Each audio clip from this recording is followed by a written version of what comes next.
लूका रचित सुसमाचार 5वां अध्याय। जब भीड़ उस पर गिरी पड़ती थी और परमेश्वर का वचन सुनती थी और वह गन्नेसरत की झील के किनारे पर खड़ा था, तो ऐसा हुआ कि उसने झील के किनारे 2 नावें लगी हुई देखी और मछुए उन पर से उतरकर जाल धो रहे थे। उन नावों में से एक पर, जो शमौन की थी, चढ़कर उसने उससे विनती की कि किनारे से थोड़ा हटा ले चले। तब वह बैठकर लोगों को नाव पर से उपदेश देने लगा। जब वह बातें कर चुका तो शमौन से कहा, गहरे में ले चल और मछलियां पकड़ने के लिए अपने जाल डालो। शमौन ने उसको उत्तर दिया कि हे स्वामी, हमने सारी रात मेहनत की और कुछ न पकड़ा, तो भी तेरे कहने से जाल डालूंगा। जब उन्होंने ऐसा किया तो बहुत मछलियां घेर लाए और उनके जाल फटने लगे। इस पर उन्होंने अपने साथियों को, जो दूसरी नाव पर थे, संकेत किया कि आकर हमारी सहायता करो, और उन्होंने आकर दोनों नाव यहाँ तक भर ली कि वे डूबने लगी। यह देखकर शमौन पतरस यीशु के पांवों पर गिरा और कहा, हे प्रभु, मेरे पास से जा, क्योंकि मैं पापी मनुष्य हूँ। क्योंकि इतनी मछलियों के पकड़े जाने से उसे और उसके साथियों को बहुत अचंभा हुआ। और वैसे ही जब्दी के पुत्र याकूब और यूहन्ना को भी, जो शमौन के सहभागी थे, अचंभा हुआ। तब यीशु ने शमौन से कहा, मत डर, अब से तू मनुष्यों को जीवता पकड़ा करेगा। और वे नावों को किनारे पर ले आए और सब कुछ छोड़कर उसके पीछे हो लिए। जब वह किसी नगर में था तो देखो, वहां कोढ़ से भरा हुआ एक मनुष्य था, और वह यीशु को देखकर मुंह के बल गिरा और विनती की कि हे प्रभु, यदि तू चाहे तो मुझे शुद्ध कर सकता है। उसने हाथ बढ़ाकर उसे छुआ और कहा, मैं चाहता हूँ, तू शुद्ध हो जा। और उसका कोढ़ तुरंत जाता रहा। तब उसने उसे चिताया कि किसी से न कहे, परंतु जाके अपने आप को याजक को दिखा और अपने शुद्ध होने के विषय में जो कुछ मूसा ने चढ़ावा ठहराया है उसे चढ़ा, कि उन पर गवाही हो। परंतु उसकी चर्चा और भी फैलती गई और भीड़ की भीड़ उसकी सुनने के लिए और अपनी बीमारियों से चंगे होने के लिए इकट्ठी हुई। परंतु वह जंगलों में अलग जाकर प्रार्थना किया करता था। और एक दिन ऐसा हुआ कि वह उपदेश दे रहा था और फरीसी और व्यवस्थापक वहां बैठे हुए थे, जो गलील और यहूदिया के हर एक गांव से और यरूशलेम से आए थे, और चंगा करने के लिए प्रभु की सामर्थ उसके साथ थी। और देखो, कई लोग एक मनुष्य को, जो झोले का मारा हुआ था, खाट पर लाए और वे उसे भीतर ले जाने और यीशु के सामने रखने का उपाय ढूंढ रहे थे। और जब भीड़ के कारण उसे भीतर न ले जा सके तो उन्होंने कोठे पर चढ़कर और खपरेल हटाकर उसे खाट समेत बीच में यीशु के सामने उतार दिया। उसने उनका विश्वास देखकर उससे कहा, हे मनुष्य, तेरे पाप क्षमा हुए। तब शास्त्री और फरीसी विवाद करने लगे कि यह कौन है जो परमेश्वर की निंदा करता है। परमेश्वर को छोड़ कौन पापों की क्षमा कर सकता है। यीशु ने उनके मन की बातें जानकर उनसे कहा कि तुम अपने मनों में क्या विवाद कर रहे हो? सहज क्या है? क्या यह कहना कि तेरे पाप क्षमा हुए, या यह कहना कि उठ और चल फिर? परंतु इसलिए कि तुम जानो कि मनुष्य के पुत्र को पृथ्वी पर पाप क्षमा करने का भी अधिकार है। उसने उस झोले के मारे हुए से कहा, मैं तुझसे कहता हूँ, उठ और अपनी खाट उठाकर अपने घर चला जा। वह तुरंत उनके सामने उठा और जिस पर वह पड़ा था उसे उठाकर परमेश्वर की बड़ाई करता हुआ अपने घर चला गया। तब सब चकित हुए और परमेश्वर की बड़ाई करने लगे और बहुत डर कर कहने लगे कि आज हमने अनोखी बातें देखी हैं। और इसके बाद वह बाहर गया और लेवी नाम एक चुंगी लेने वाले को चुंगी की चौकी पर बैठे देखा और उससे कहा, मेरे पीछे हो ले। तब वह सब कुछ छोड़कर उठा और उसके पीछे हो लिया। और लेवी ने अपने घर में उसके लिए बड़ी जेवनार की और चुंगी लेने वालों की और औरों की, जो उसके साथ भोजन करने बैठे थे, एक बड़ी भीड़ थी। और फरीसी और उनके शास्त्री उसके चेलों से यह कहकर कुड़कुड़ाने लगे कि तुम चुंगी लेने वालों और पापियों के साथ क्यों खाते पीते हो? यीशु ने उनको उत्तर दिया कि वैद्य भले चंगों के लिए नहीं, परंतु बीमारों के लिए अवश्य है। मैं धर्मियों को नहीं परंतु पापियों को मन फिराने के लिए बुलाने आया हूँ। और उन्होंने उससे कहा, यूहन्ना के चेले तो बराबर उपवास रखते और प्रार्थना किया करते हैं, और वैसे ही फरीसियों के भी, परंतु तेरे चेले तो खाते पीते हैं। यीशु ने उनसे कहा, क्या तुम बरातियों से जब तक दूल्हा उनके साथ रहे उपवास करवा सकते हो? परंतु वे दिन आएंगे जिनमें दूल्हा उनसे अलग किया जाएगा, तब वे उन दिनों में उपवास करेंगे। उसने एक और दृष्टांत भी उनसे कहा कि कोई मनुष्य नए पहरावन में से फाड़कर पुराने पहरावन में पैबंद नहीं लगाता, नहीं तो नया फट जाएगा और वह पैबंद पुराने में मेल भी नहीं खाएगा। और कोई नया दाखरस पुरानी मशकों में नहीं भरता, नहीं तो नया दाखरस मशकों को फाड़ कर बह जाएगा और मशकें भी नाश हो जाएंगी, परंतु नया दाखरस नई मशकों में भरना चाहिए। कोई मनुष्य पुराना दाखरस पीकर नया नहीं चाहता, क्योंकि वह कहता है कि पुराना ही अच्छा है।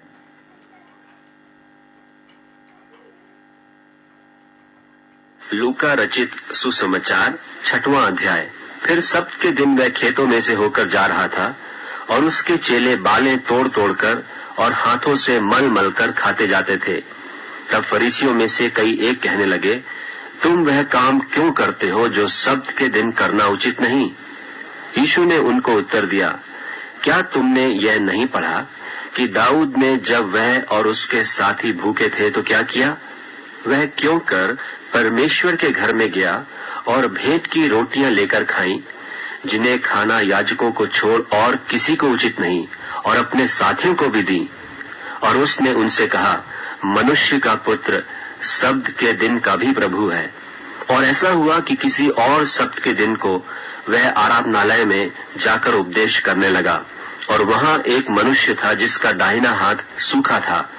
शास्त्री और फरीसी उस पर दोष लगाने का अवसर पाने के लिए उसकी ताक में थे कि देखें कि वह सब्त के दिन चंगा करता है कि नहीं, परंतु वह उनके विचार जानता था, इसलिए उसने सूखे हाथ वाले मनुष्य से कहा, उठ, बीच में खड़ा हो। वह उठ खड़ा हुआ। यीशु ने उनसे कहा, मैं तुमसे यह पूछता हूँ कि सब्त के दिन क्या उचित है, भला करना या बुरा करना, प्राण को बचाना या नाश करना? और उसने चारों ओर उन सबों को देखकर उस मनुष्य से कहा, अपना हाथ बढ़ा। उसने ऐसा ही किया और उसका हाथ फिर चंगा हो गया। परंतु वे आपे से बाहर होकर आपस में विवाद करने लगे कि हम यीशु के साथ क्या करें। और उन दिनों में वह पहाड़ पर प्रार्थना करने को निकला और परमेश्वर से प्रार्थना करने में सारी रात बिताई। जब दिन हुआ तो उसने अपने चेलों को बुलाकर उनमें से 12 चुन लिए और उनको प्रेरित कहा। और वे ये हैं, शमौन जिसका नाम उसने पतरस भी रखा, और उसका भाई अंद्रियास, और याकूब और यूहन्ना, और फिलिप्पुस और बरतुलमै, और मत्ती और थोमा, और हल्फई का पुत्र याकूब, और शमौन जो जेलोतेस कहलाता है, और याकूब का बेटा यहूदा, और यहूदा इस्करियोती जो उसका पकड़वाने वाला बना। तब वह उनके साथ उतरकर चौरस जगह में खड़ा हुआ, और उसके चेलों की बड़ी भीड़ और सारे यहूदिया और यरूशलेम और सूर और सैदा के समुद्र के किनारे से बहुतेरे लोग जो उसकी सुनने और अपनी बीमारियों से चंगा होने के लिए उसके पास आए थे, वहां थे। और अशुद्ध आत्माओं के सताए हुए लोग भी अच्छे किए जाते थे, और सब उससे छूना चाहते थे, क्योंकि उसमें से सामर्थ निकलकर सबको चंगा करती थी। तब उसने अपने चेलों की ओर देखकर कहा, धन्य हो तुम जो दीन हो, क्योंकि परमेश्वर का राज्य तुम्हारा है। धन्य हो तुम जो अब भूखे हो, क्योंकि तृप्त किए जाओगे। धन्य हो तुम जो अब रोते हो, क्योंकि हंसोगे। धन्य हो तुम जब मनुष्य के पुत्र के कारण लोग तुमसे बैर करेंगे और तुम्हें निकाल देंगे और तुम्हारी निंदा करेंगे और तुम्हारा नाम बुरा जानकर काट देंगे। उस दिन आनंदित होकर उछलना, क्योंकि देखो तुम्हारे लिए स्वर्ग में बड़ा प्रतिफल है। उनके बाप दादे भविष्यद्वक्ताओं के साथ भी वैसा ही किया करते थे। परंतु हाय तुम पर जो धनवान हो, क्योंकि तुम अपनी शांति पा चुके। हाय तुम पर जो अब तृप्त हो क्योंकि भूखे होगे, हाय तुम पर जो अब हंसते हो क्योंकि शोक करोगे और रोओगे। हाय तुम पर जब सब मनुष्य तुम्हें भला कहें, क्योंकि उनके बाप दादे झूठे भविष्यवक्ताओं के साथ भी ऐसा ही किया करते थे। परंतु मैं तुम सुनने वालों से कहता हूँ कि अपने शत्रुओं से प्रेम रखो, जो तुमसे बैर करें उनका भला करो, जो तुम्हें श्राप दे उनको आशीष दो, जो तुम्हारा अपमान करे उनके लिए प्रार्थना करो, जो तेरे एक गाल पर थप्पड़ मारे उसकी ओर दूसरा भी फेर दे, और जो तेरी दोहर छीन ले उसको कुर्ता लेने से भी न रोक। जो कोई तुझसे मांगे उससे दे, और जो तेरी वस्तु छीन ले उससे न मांग। और जैसा तुम चाहते हो कि लोग तुम्हारे साथ करें, तुम भी उनके साथ वैसा ही करो। यदि तुम अपने प्रेम रखने वालों के साथ प्रेम रखो तो तुम्हारी क्या बड़ाई, क्योंकि पापी भी अपने प्रेम रखने वालों के साथ प्रेम रखते हैं। और यदि तुम अपने भलाई करने वालों ही के साथ भलाई करते हो तो तुम्हारी क्या बड़ाई, क्योंकि पापी भी ऐसा ही करते हैं। और यदि तुम उन्हें उधार दो जिनसे फिर पाने की आशा रखते हो तो तुम्हारी क्या बड़ाई, क्योंकि पापी पापियों को उधार देते हैं कि उतना ही फिर पाएं। वरन अपने शत्रुओं से प्रेम रखो और भलाई करो, और फिर पाने की आस न रखकर उधार दो, और तुम्हारे लिए बड़ा फल होगा, और तुम परम प्रधान के संतान ठहरोगे, क्योंकि वह उन पर जो धन्यवाद नहीं करते और बुरों पर भी कृपालु है। जैसा तुम्हारा पिता दयावंत है वैसे ही तुम भी दयावंत बनो। दोष मत लगाओ तो तुम पर भी दोष नहीं लगाया जाएगा, दोषी न ठहराओ तो तुम भी दोषी नहीं ठहराए जाओगे। क्षमा करो तो तुम्हारी भी क्षमा की जाएगी, दिया करो तो तुम्हें भी दिया जाएगा। लोग पूरा नाप दबा दबाकर और हिला हिलाकर और उभरता हुआ तुम्हारी गोद में डालेंगे, क्योंकि जिस नाप से तुम नापते हो उसी से तुम्हारे लिए भी नापा जाएगा। फिर उसने उनसे एक दृष्टांत कहा, क्या अंधा अंधे को मार्ग बता सकता है? क्या दोनों गड्ढे में नहीं गिरेंगे? चेला अपने गुरु से बड़ा नहीं, परंतु जो कोई सिद्ध होगा वह अपने गुरु के समान होगा। तू अपने भाई की आंख के तिनके को क्यों देखता है, और अपनी ही आंख का लट्ठा तुझे नहीं सूझता? और जब तू अपनी ही आंख का लट्ठा नहीं देखता तो अपने भाई से क्यों कर कह सकता है कि हे भाई ठहर जा, तेरी आंख से तिनके को निकाल दूं। हे कपटी, पहले अपनी आंख से लट्ठा निकाल, तब जो तिनका तेरे भाई की आंख में है भली भांति देखकर निकाल सकेगा। कोई अच्छा पेड़ नहीं जो निकम्मा फल लाए, और न तो कोई निकम्मा पेड़ है जो अच्छा फल लाए। हर एक पेड़ अपने फल से पहचाना जाता है, क्योंकि लोग झाड़ियों से अंजीर नहीं तोड़ते और न झड़बेरी से अंगूर। भला मनुष्य अपने मन के भले भंडार से भली बातें निकालता है, और बुरा मनुष्य अपने मन के बुरे भंडार से बुरी बातें निकालता है, क्योंकि जो मन में भरा है वही उसके मुंह पर आता है। जब तुम मेरा कहना नहीं मानते तो क्यों मुझे हे प्रभु कहते हो? जो कोई मेरे पास आता है और मेरी बातें सुनकर उन्हें मानता है, मैं तुम्हें बताता हूँ कि वह किसके समान है। वह उस मनुष्य के समान है जिसने घर बनाते समय भूमि गहरी खोदकर चट्टान पर नींव डाली, और जब बाढ़ आई तो धारा उस घर पर लगी, परंतु उसे हिला न सकी, क्योंकि वह पक्का बना था। परंतु जो सुनकर नहीं मानता वह उस मनुष्य के समान है जिसने मिट्टी पर बिना नींव का घर बनाया। जब उस पर धारा लगी तो वह तुरंत गिर पड़ा, और वह गिरकर सत्यानाश हो गया। लूका रचित सुसमाचार 7वां अध्याय। जब वह लोगों को अपनी सारी बातें सुना चुका तो कफरनहूम में आया, और किसी सूबेदार का एक दास जो उसका प्रिय था बीमारी से मरने पर था। उसने यीशु की चर्चा सुनकर यहूदियों के कई पुरनियों को उससे यह विनती करने को उसके पास भेजा कि आकर मेरे दास को चंगा कर। वे यीशु के पास आकर उससे बड़ी विनती करके कहने लगे कि वह इस योग्य है कि तू उसके लिए यह करे, क्योंकि वह हमारी जाति से प्रेम रखता है और उसी ने हमारे आराधनालय को बनाया है। यीशु उनके साथ साथ चला, पर जब वह घर से दूर न था तो सूबेदार ने उसके पास कई मित्रों के द्वारा कहला भेजा कि हे प्रभु, दुख न उठा, क्योंकि मैं इस योग्य नहीं कि तू मेरी छत के तले आए। इसी कारण मैंने अपने आप को इस योग्य भी न समझा कि तेरे पास आऊं, पर वचन ही कह दे तो मेरा सेवक चंगा हो जाएगा। मैं भी पराधीन मनुष्य हूँ और सिपाही मेरे हाथ में है, और जब एक को कहता हूँ जा तो वह जाता है, और दूसरे से कहता हूँ कि आ तो आता है, और अपने किसी दास को कि यह कर तो वह उसे करता है। यह सुनकर यीशु ने अचंभा किया, और उसने मुंह फेर कर उस भीड़ से जो उसके पीछे आ रही थी कहा, मैं तुमसे कहता हूँ कि मैंने इस्राएल में भी ऐसा विश्वास नहीं पाया। और भेजे हुए लोगों ने घर लौटकर उस दास को चंगा पाया। थोड़े दिन के बाद वह नाइन नाम के एक नगर को गया, और उसके चेले और बड़ी भीड़ उसके साथ जा रही थी।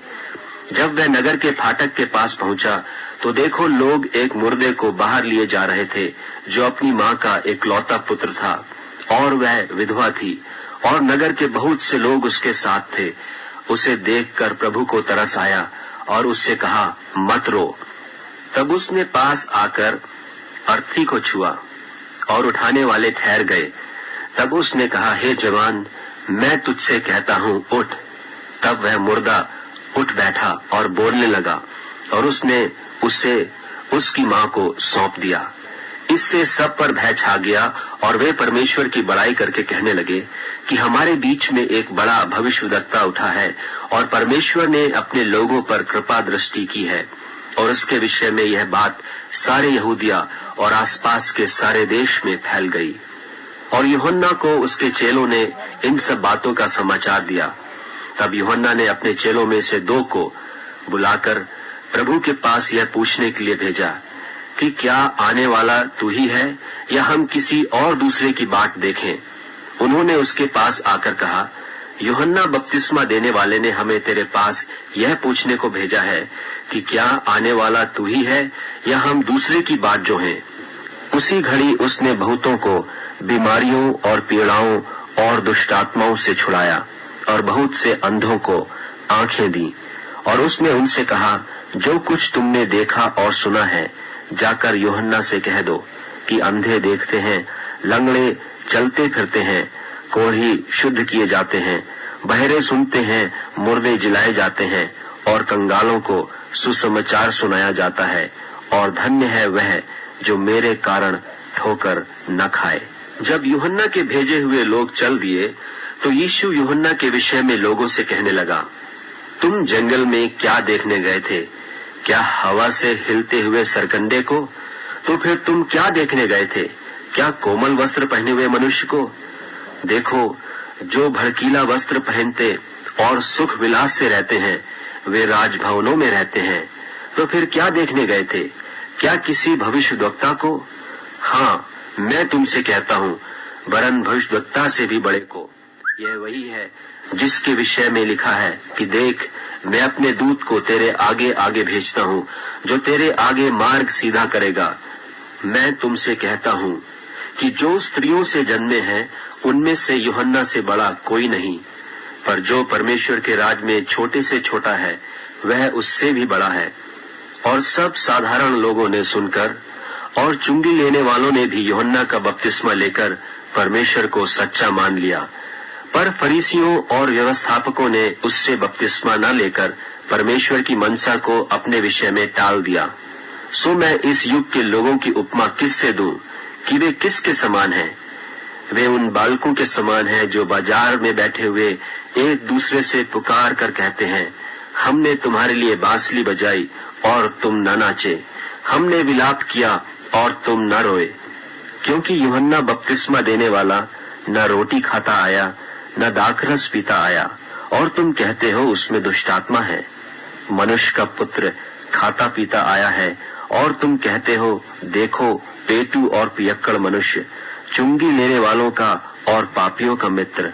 पर ज्ञान अपनी सब संतानों से सच्चा ठहराया गया है। फिर किसी फरीसी ने उससे विनती की कि मेरे साथ भोजन कर। सो वह उस फरीसी के घर में जाकर भोजन करने बैठा, और देखो, उस नगर की एक पापिनी स्त्री यह जानकर कि वह फरीसी के घर में भोजन करने बैठा है, संगमरमर के पात्र में इत्र लाई और उसके पांवों के पास पीछे खड़ी होकर रोती हुई उसके पांवों को आंसुओं से भिगाने और अपने सिर के बालों से पोंछने लगी और उसके पांव बार बार चूमकर उन पर इत्र मला। यह देखकर वह फरीसी जिसने उसे बुलाया था अपने मन में सोचने लगा, यदि यह भविष्यद्वक्ता होता तो जान जाता कि यह जो उसे छू रही है वह कौन और कैसी स्त्री है, क्योंकि वह तो पापिनी है। यह सुन यीशु ने उसके उत्तर में कहा कि हे शमौन, मुझे तुझसे कुछ कहना है। वह बोला, हे गुरु, कह। किसी महाजन के 2 देनदार थे, एक 500 और दूसरा 50 दिनार धारता था। जबकि उनके पास पटाने को कुछ न रहा तो उसने दोनों को क्षमा कर दिया। सो उनमें से कौन उससे अधिक प्रेम रखेगा? शमौन ने उत्तर दिया, मेरी समझ में वह जिसका उसने अधिक छोड़ दिया। उसने उससे कहा, तूने ठीक विचार किया है। और उस स्त्री की ओर फिरकर उसने शमौन से कहा, क्या तू इस स्त्री को देखता है? मैं तेरे घर में आया, परंतु तूने मेरे पांव धोने के लिए पानी न दिया, पर इसने मेरे पांव आंसुओं से भिगाए और अपने बालों से पोंछा। तूने मुझे चूमा न दिया, पर जब से मैं आया हूं तब से इसने मेरे पांवों का चूमना न छोड़ा। तूने मेरे सिर पर तेल नहीं मला, पर इसने मेरे पांवों पर इत्र मला है। इसलिए मैं तुझसे कहता हूं कि इसके पाप जो बहुत थे क्षमा हुए, क्योंकि इसने बहुत प्रेम किया। पर जिसका थोड़ा क्षमा हुआ है वह थोड़ा प्रेम करता है। और उसने स्त्री से कहा, तेरे पाप क्षमा हुए। तब जो लोग उसके साथ भोजन करने बैठे थे वे अपने अपने मन में सोचने लगे, यह कौन है जो पापों को भी क्षमा करता है? पर उसने स्त्री से कहा, तेरे विश्वास ने तुझे बचा लिया है, कुशल से चली जा।